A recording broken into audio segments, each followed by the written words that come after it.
So this is the all new iPhone 15 Pro Max जिसका camera testing करने हम outdoor location पे आए हैं। तो एप्पल क्लेम करता है इसके अंदर 7 Pro लेंसेज हैं, 5x जूम भी नया आ गया है और ऑटो पोर्ट्रेट मोड है। ऐसे काफ़ी इंटरेस्टिंग फीचर्स हैं। इवन अब C टाइप भी रिप्लेस हो गया, जिसके बारे में मैं बात करूंगा कैसे फोटोग्राफर्स के लिए हेल्पफुल है। अब इससे पहले कि मैं कैमरास की बात करूँ, सबसे पहले I would like two point out कि एक्शन बटन जो यहाँ पे है, जैसे पहले स्लाइड वाला आता था, पुश वाला बटन दिया और इसको एज अ फोटोग्राफर आप कैसे यूज़ कर सकते हो। जैसे अभी मेरा फ़ोन ऑफ पड़ा है ना, मैंने इसको इस तरीके से फंक्शन किया है कि मैं अगर इसको लॉन्ग प्रेस करके रखूंगा तो सीधा मेरी कैमरा ऐप ओपन हो जाएगी। और ये चीज़ बढ़िया क्यों है, मान लेते हैं आपको एकदम से कुछ बढ़िया दिखा वीडियो या फोटो बनाने के लिए, तो आप लॉन्ग प्रेस करके सीधा कैमरा ऐप खोल सकते हो। और अब कैमरा ऐप में जब मैं सिंगल प्रेस करूंगा तो ये फोटो क्लिक करेगा और अगर मैं लॉन्ग प्रेस करके रखूंगा तो ये वीडियो रिकॉर्डिंग स्टार्ट कर देगा। और ये चीज़ काफ़ी यूजफुल है, स्पेशली जब आप इंस्टेंटली कुछ देखते हो और आपको शूट करना है। आई थिंक ये जो एड ऑन है as a photographer and video creator मुझे पर्सनली काफ़ी यूजफुल लगा। अब इसमें एक चीज़ जो मैं पॉइंट आउट करना चाहूँगा, जैसे मैं अभी 5x पे जा रहा हूँ, ठीक है, यहाँ पे फ्लावर है,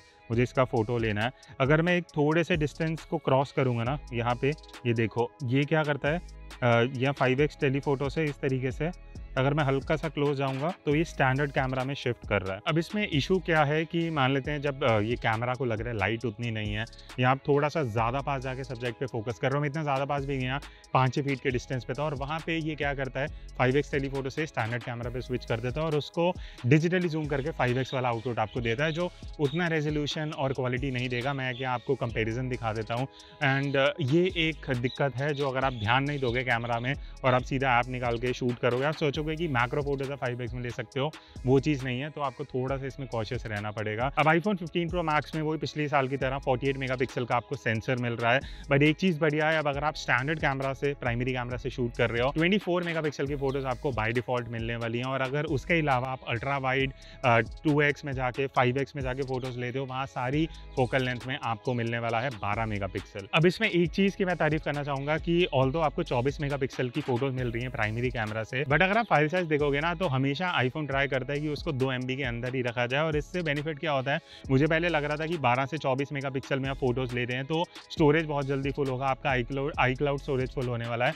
बट क्योंकि ये फॉर्मेट हाइफ है, HEIF, ये मेक श्योर करता है आपकी फाइल क्वालिटी भी सही रहे और इमेज में भी कंप्रेशन आ जाए, जिस वजह से आपकी फोटोज सिर्फ 2 MB के अंदर ही रहती हैं। और वही अगर मैं S23 अल्ट्रा से कंपेयर करूँ तो 12 मेगापिक्सल की फोटोज भी जब मैं ले रहा हूँ, स्टिल उसका जो फाइल साइज है it's more than 24 megapixel of iPhone. और एक और डिफरेंस मैंने नोटिस किया कि ऑल्दो आईफोन 24 मेगापिक्सल में ले रहा है, मैं S23 अल्ट्रा से 12 मेगापिक्सल में फोटोज ले रहा हूँ, बट शटर लैग मुझे सैमसंग में ज़्यादा देखने को मिल रहा है और आईफोन में मैं जल्दी फोटोज ले पा रहा हूँ।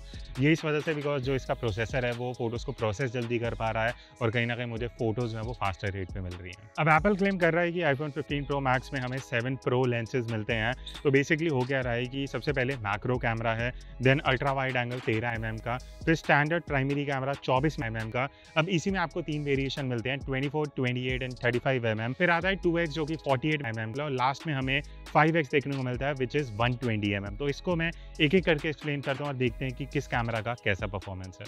अब सबसे पहले बात करते हैं इसके मैक्रो कैमरा की। तो जो अल्ट्रा वाइड एंगल कैमरा है ना 12 मेगापिक्सल, वही एज अ मैक्रो कैमरा काम करता है। तो यहाँ पे हमने कुछ सैम्पल्स भी लिए हैं। एक चीज़ बढ़िया है कि आप काफ़ी क्लोजअप जाके शॉट्स ले सकते हो, और इससे बेनिफिट ये मिल जाता है कि आपको अगर इस तरीके के कुछ इंसेक्ट शॉट्स लेना है, मैक्रो शॉट लेना है, वो आप आईफोन से निकाल सकते हो। पिछले साल भी था, कुछ नया नहीं है, तो इट्स ऑलमोस्ट द सेम। बाकी डिटेल अच्छी है, शार्पनेस अच्छी है मैक्रो फोटो की। बस एक चीज़ है, क्योंकि अल्ट्रा वाइड एंगल आपको मैक्रो इफेक्ट देता है ना, तो आसपास की जो चीज़ें हैं वो बहुत ज़्यादा उसमें आ जाती हैं, इवन आपके पैर भी कई बार फ्रेम में आ सकते हैं। तो आई प्रेफर कि फोकल लेंथ थोड़ी लाइक लंबी हो, जिस वजह से आपको उतना वाइड एंगल ऑफ ना मिले। बट आईफोन्स में ही रहता है अल्ट्रा वाइड को मैक्रो यूज़ किया जाता है, इवन S23 में भी सेम तरीके से मैक्रो कैमरा काम करता है। अब बात करते हैं प्राइमरी कैमरा की। तो यहाँ पे ना आईफोन ने काफ़ी इंटेलिजेंटली आपको 3 लेंसेज बोल के दे दिए हैं, बट एक्चुअली हो क्या रहा है कि 24 mm का प्राइमरी कैमरा है, उसके बाद 28 mm और 35 mm की 2 और आपको ऑप्शन मिलती हैं। बेसिकली क्या कर रहा है, सेंसर को ही ये क्रॉप करता है और आपको 1.2x और 1.5x की 2 और फोकल लेंथ दे देता है। तो बेसिकली हो तो क्रॉप ही रहा है, बट यहाँ पे क्या हो रहा है कि अगर मैं नॉर्मली फोटोज़ लेता हूँ उसको क्रॉप करता हूँ वर्सेस 28 या 35 mm में फ़ोटोज़ लेता हूँ। तो डेडिकेटेडली अगर आप ये फोकल लेंस यूज़ करोगे ना, आपको ज़्यादा बेटर शार्पनेस और डिटेलिंग मिलेंगी। क्यों? बिकॉज आईफोन क्या कर रहा है, इन 2 फोकल लेंस पे प्रोसेसिंग अप्लाई कर रहा है, अपने एल्गोरिदम को लगा के आपको जो आउटपुट दे रहा है वो ज़्यादा शार्पर है। और आप अगर सेटिंग्स में जाओगे ना, तो आपको ऑप्शन में मिलेगा, आप 12 मेगापिक्सल और 24 मेगापिक्सल में चूज़ कर सकते हो कि जो प्राइमरी कैमरा है वो किस में शूट करे। और आई वुड प्रेफर कि आप 24 पे करना, बिकॉज फाइल साइज का इतना फ़र्क नहीं है। प्लस आपको सारी इन्फॉर्मेशन मिल रही है, डीप फ्यूजन को यूज़ करता है जिस वजह से सारी इन्फॉर्मेशन रिटेन रखता है। तो इट्स बेटर कि 12 को ना यूज़ करके आप 24 में शूट करो। तो अब बात करते हैं 5x जूम की। और अभी जो आप ये वीडियो देख रहे हो इंटरेस्टिंग, हम ये आईफोन 15 प्रो मैक्स से ही 5x में शूट कर रहे हैं और प्रोग्रेस लॉग है तो उसको हम ऑन एंड ऑफ करके भी आपको दिखा देंगे। अब इंटरेस्टिंग चीज़ क्या है कि 120 mm की जब हम बात करते हैं, आईफोन कह रहे हैं 120 mm का 5x जूम है, उसके लिए आपको ना एक्चुअल डिस्टेंस चाहिए होता है। क्यों? बिकॉज फोकल लेंथ क्या होती है, सेंसर से लेंस के बीच में एक पॉइंट जहाँ पे लाइट इंटरसेक्ट होती है, उसका डिस्टेंस जो फिजिकली 120 mm का होना चाहिए। बट ऑब्वियसली फ़ोन बहुत छोटा सा है, उसके अंदर इतना डिस्टेंस नहीं हो सकता। इस वजह से एप्पल क्या यूज़ कर रहा है, टेट्रा प्रिज्म एक टेक्नोलॉजी, जिस वजह से कैमरा के अंदर ही ना बेसिकली लेंसेज को यूज़ करके लाइट को 4 टाइम बेंड किया जाता है, जिस वजह से वो रेप्लिकेट करने का ट्राई किया जाता है। तो अभी जो आप ये एंगल ऑफ व्यू देख रहे हो, ये एक्चुअली 120 mm का है, बट वो टेक्नोलॉजी को ऐसे यूज़ किया गया है जिस वजह से पॉसिबल हो पा रहा है एक छोटे से फ़ोन के अंदर। तो अभी मैं एक वीडियो ले रहा था एक बर्ड की जो थोड़े डिस्टेंस पे है 5x पे। तो यहाँ पे मैं एक चीज़ बताना चाहूँगा, जब आप वीडियो शूट कर रहे हो तो आप ये चीज़ बढ़िया रिकॉर्ड करते हो, आप फोकल लेंथ चेंज कर सकते हो, ultra wide 1x 2x 5x। But आपको ये चीज़ ध्यान रखनी पड़ेगी, 5x पे आपको ऑप्टिकल जूम मिलेगा, बट अगर आप 5.1 या 4.9 या कोई और ऑप्शन में जाते हो 2x और 5x के बीच में या 5x के ऊपर, तो वहाँ पे फिर आपको ऑप्टिकल जूम नहीं मिलेगा, वो डिजिटल क्रॉप होगा और क्वालिटी उतनी अच्छी नहीं आएगी। यहाँ मैं आपको सैम्पल भी दिखा दूंगा। तो मेक श्योर करो अगर आप 5x का फुल बेनिफिट लेने चाहते हो 5x पे यूज़ करना। अगर आप ये सोच रहे हो कि थोड़ा कम या थोड़ा ज़्यादा भी जूम इन जूम आउट करके यूज़ करोगे तो क्वालिटी आपको अच्छी नहीं मिलेगी। तो अब बात करते हैं जो मुझे सबसे इंप्रेसिव फीचर लगा, वो है ऑटो पोर्ट्रेट मोड। और इसमें क्या है कि अगर आप 1x 2x या 5x का कैमरा यूज़ कर रहे हो तो आप स्टैंडर्ड मोड में फ़ोटो लेके बाद में उसको पोर्ट्रेट में कन्वर्ट कर सकते हो। कैसे, वो मैं सारा आपको समझाता हूँ अच्छे से स्क्रीन रिकॉर्डिंग के साथ। तो अभी हमारे मॉडल उस्मान है फ्रेम में, तो अगर आप स्क्रीन रिकॉर्डिंग देखोगे ना इस तरीके से, मान लेते हैं मैं थोड़ा पास चले जाता हूँ 1x पे तो यहाँ पे अगर मैं जैसे ही आप देखो मैं एक डिस्टेंस पे आऊँगा तो यहाँ पे बॉटम की साइड पे F का आइकन बन के आया है। तो इससे मतलब है कि ये डिटेक्ट कर रहा है कि यहाँ पे सब्जेक्ट है फ्रेम में। तो मान लेते हैं इस तरीके से उस्मान रेडी, तो मैं एक स्टैंडर्ड में फ़ोटो लेता हूँ, ठीक है। अब फोटो लेने के बाद अगर मैं इसको प्रीव्यू करूँगा तो यहाँ पे अगर आप टॉप लेफ्ट में देखोगे पोर्ट्रेट का ड्रॉप डाउन आ रहा है और पोर्ट्रेट ऑफ है, और जैसे ही मैं पोर्ट्रेट पे क्लिक करता हूँ इस तरीके से ये फ़ोटो में पोर्ट्रेट इफेक्ट आ जाएगा। और एक और चीज़ मान लेते हैं अगर मैं इस तरीके से अपना फ्रेम सेट कर रहा हूँ और आपको लगता है कि फ़ोन आइडेंटिफाई नहीं कर रहा, तो अगर आप सिंगल टैप करोगे सब्जेक्ट पे तो आपका F आइकन बना हुआ आ जाएगा, विच इंडिकेट्स कि पोर्ट्रेट मोड अब एनेबल हो चुका है। तो जैसे ही आपको F आइकन दिखेगा मतलब वो पोर्ट्रेट को डिटेक्ट कर रहा है। और अब अगर आप फोटो लोगे, मान लेते हैं अब हम 2x पे लेते हैं एक बार थोड़ा सा, और यहाँ पे भी अगर मैं फोटो को प्रीव्यू करूँगा तो मेरा पोर्ट्रेट इफेक्ट मैं उसको ऑन एंड ऑफ स्विच कर सकता हूँ। तो बढ़िया चीज़ ये है कि आप सेम फोटो को स्टैंडर्ड में भी ले सकते हो एंड पोर्ट्रेट में भी। तो अभी हम सिनेमैटिक मोड में वीडियो रिकॉर्ड कर रहे थे और मैंने एक चीज़ रियलाइज़ की, मुझे लगा 5x होगा, बट 5x नहीं है। आप सिर्फ प्राइमरी स्टैंडर्ड कैमरा को ही 1x पे यूज़ कर सकते हो या 2x का ऑप्शन मिलता है, यही दो ऑप्शंस हैं। तो मुझे लगा था 5x में सिनेमैटिक बहुत बढ़िया निकलेगा, बट वो ऑप्शन नहीं है। आई विश वो होता। अब जहाँ तक मुझे लग रहा है अगले साल जो फ़ोन निकालेंगे उसमें वो चीज़ देंगे, बिकॉज फिर अगले साल फ़ोन ही अपग्रेड करेगा। बट सिनेमैटिक मोड में एक बहुत इंपॉर्टेंट चीज़ मिसिंग है जो मुझे था इस साल शायद आया, दैट इज़ 60 FPS। तो अभी भी आप सिर्फ अगर 4K में कर रहे हो 24, 25, 30 FPS मिलता है। 1080p में 30 FPS का ही ऑप्शन है, 60 का कोई ऑप्शन नहीं है। तो मान लें इस तरीके का शॉट जो अभी हमने रिकॉर्ड किया ये स्लो मोशन में बहुत बढ़िया लगता, बट वो ऑप्शन ही नहीं है। अगेन आई थिंक अगले साल शायद आए। बट एक चीज़ जो पिछले साल से इन्होंने बेटर कर दी है कि अब आप 15 Pro Max में सिनेमैटिक मोड में शूट करते हो 1x और 2x में स्विच कर सकते हो। 14 Pro Max में अगर आपको ये करना था तो रिकॉर्डिंग स्टॉप करके फिर करना पड़ता था, बट ये चीज़ बढ़िया, आप एक ही टाइम रिकॉर्ड करते हुए 1x 2x दोनों में शॉट बिना स्टॉप करे ले सकते हो। तो अब फोटोग्राफी की तो हमने काफ़ी बात कर लिया, अब थोड़ी सी वीडियो फीचर्स की बात करते हैं।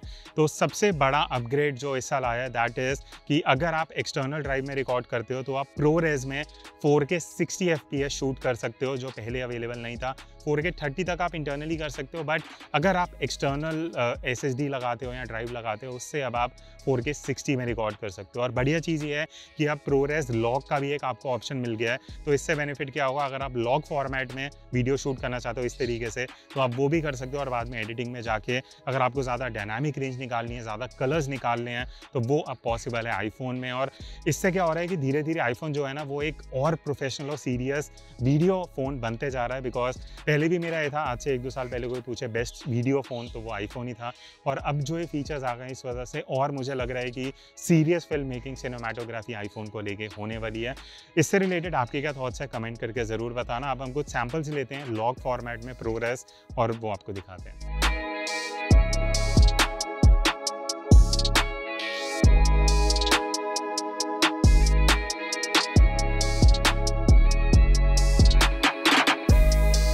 बाकी उसके अलावा अगर आप स्टैंडर्ड प्रोफाइल में वीडियो शूट करने वाले हो तो खास डिफरेंस नहीं है। रेजोल्यूशन भी वही है, 4K 60 FPS तक आप शूट कर सकते हो। 4K में 1080p में आप 120 FPS तक जा सकते हो। तो FPS एंड रेजोल्यूशन में इतना कुछ अपग्रेड नहीं है। मेजर अपग्रेड जो है वो मैं ऑलरेडी आपको बता चुका हूँ। और हाँ, अगर आप वीडियो शूट कर रहे हो और 5x का जो कैमरा है उसको आप यूज़ कर सकते हो। तो इस तरीके से अगर आपको 5x में जूम करके कुछ वीडियो क्लिप्स लेनी है, एक डिस्टेंस है, तो वो आप काफ़ी बढ़िया क्वालिटी में ले सकते हो। पहले कुछ नेगेटिव या माइनस पॉइंट्स की बात कर लेते हैं।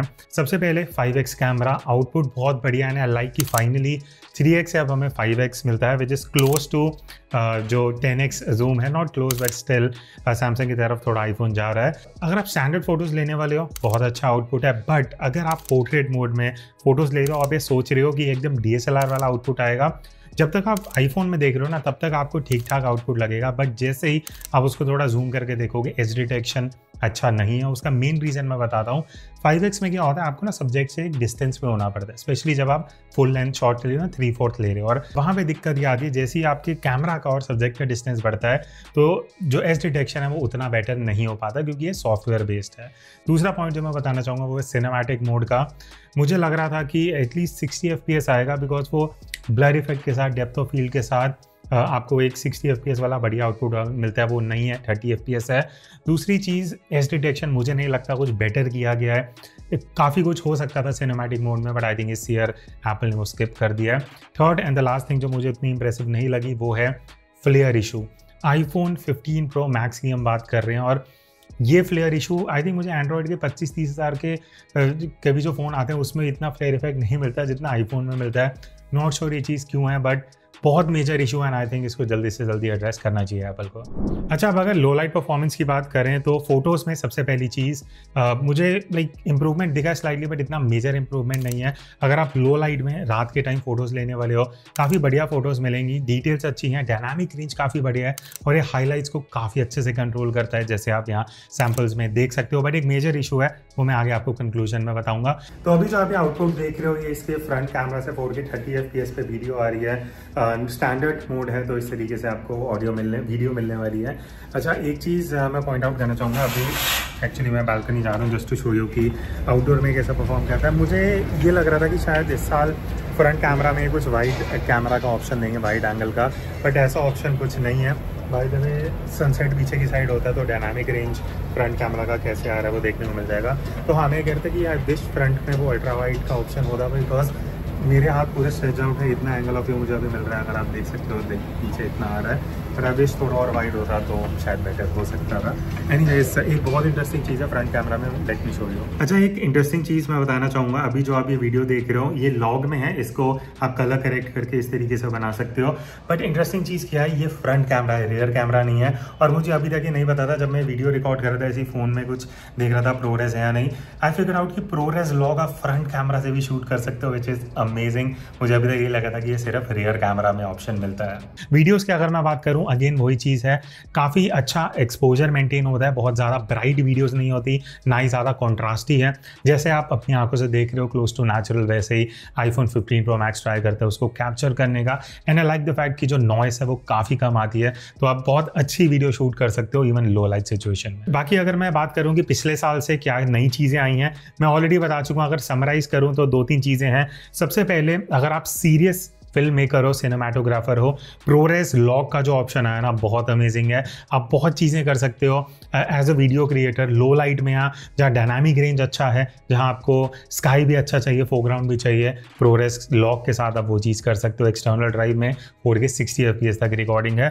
दूसरी चीज़ डायनामिक रेंज पिछले साल से बेटर हुई है। यहाँ मैं आपको एक कंपेरिजन दिखा देता हूँ 14 Pro Max and 15 Pro Max का, एंड आप क्लियरली देख सकते हो बैकग्राउंड कितना वेल एक्सपोज्ड है, सनसेट बहुत अच्छे से दिख रहा है, और साथ ही साथ सब्जेक्ट के ऊपर जो लाइट एंड शैडोज है उसका बैलेंस 15 Pro Max में बेटर है फॉर श्योर। बट सबसे बढ़िया चीज़ जो मुझे iPhone 15 Pro Max में लगी वो है ऑटो पोर्ट्रेट मोड। और ये एक्चुअली आपको इतना मेजर अपडेट ना लगे, बट मुझे ये चीज़ बढ़िया लगी कि मैं स्टैंडर्ड में कोई भी फोटो खींच रहा हूँ ना, और अगर मैं टैप भी कर देता हूँ या खुद डिटेक्ट कर लेता हूँ, तो मेरे पास एक चॉइस रहती है बाद में कि मैं उसको पोर्ट्रेट भी बना सकता हूँ, स्टैंडर्ड भी रख सकता हूँ। तो ये था कैमरा टेस्टिंग। अब इसका जो कंपेरिजन है पहले 14 Pro Max के साथ किया जाए या S23 Ultra, कमेंट करके ज़रूर बता देना। I see in the next video, तब तक take care and keep clicking.